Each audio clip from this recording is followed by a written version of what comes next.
Hello friends, welcome to my YouTube channel.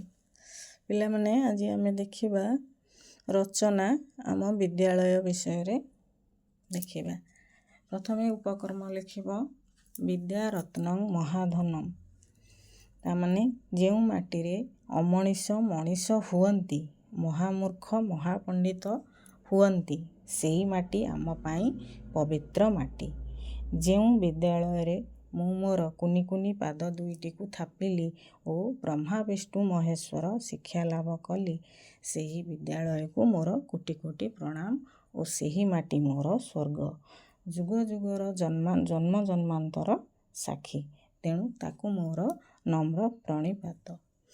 पिला माने सेठ लिखिबो सेही विद्यालयर नाम, तुम जेझा विद्यालयर नाम लिखिबो। अमुक उच्च विद्यालय, सेठारे प्रथमरु दशम श्रेणी जाए शिक्षादानर व्यवस्था रही। यह एक सरकारी उच्च विद्यालय। एही विद्यालयर शिक्षक अणशिक्षक और कर्मचारी संख्या 20। एठी 3 जन पियन, 2 जन किराणी और 14 जन शिक्षक शिक्षयित्री को नहीं आम विद्यालय गठित। तपस्वी परी दीर्घ 50 वर्ष काल निरविच्छिन्न भावरे आम विद्यालय शिक्षादान कार्य व्यस्त रही थाए। आउ तपस्वी परी खरा वर्षा शीत काकर और सुख दुखर मौन रही साधक परी आम विद्यालय गठित होई अछि। शिक्षक मानकर उच्च मानर शिक्षादान निम्न मानर छात्र मानकु भल मार्क रखिबारे साहाय्य रखी थाए बा करि थाए।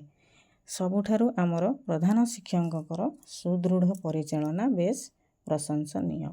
आम विद्यालय रे विज्ञान कक्ष, एनसीसी गृह, क्रीड़ा कक्ष, कमन रूम, कार्यालय समेत 10 गोटी श्रेणी कक्ष रही। आम विद्यालय रे गोटे सुंदर उद्यान रही। एही उद्यान रे फल पुष्प शोभित वृक्षराज मान रहिछंती। से सबुर जत्न छात्र छात्री माने नियंती। विद्यालय रे पुस्तकागारटीए रही। पुस्तकागारर अनेक पुस्तक मान गच्छित होई रही। पुस्तकर सदुपयोग लगी लाइब्रेरी पीरियड खंजा जाइछि।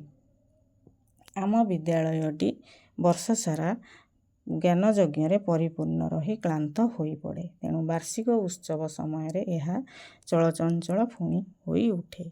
शिक्षा क्षेत्र रे कृति छात्र छात्री, कृति क्रीड़ाविद, श्रेष्ठ स्काउट, श्रेष्ठ एनसीसी कैडेट को पुरस्कृत करा जाए। वार्षिक उत्सव समय पूर्वरु पत्रिकाटीए प्रकाशित हुए। एथिरे पिला मानकर लेखा चित्र सबु प्रकाशित हुए।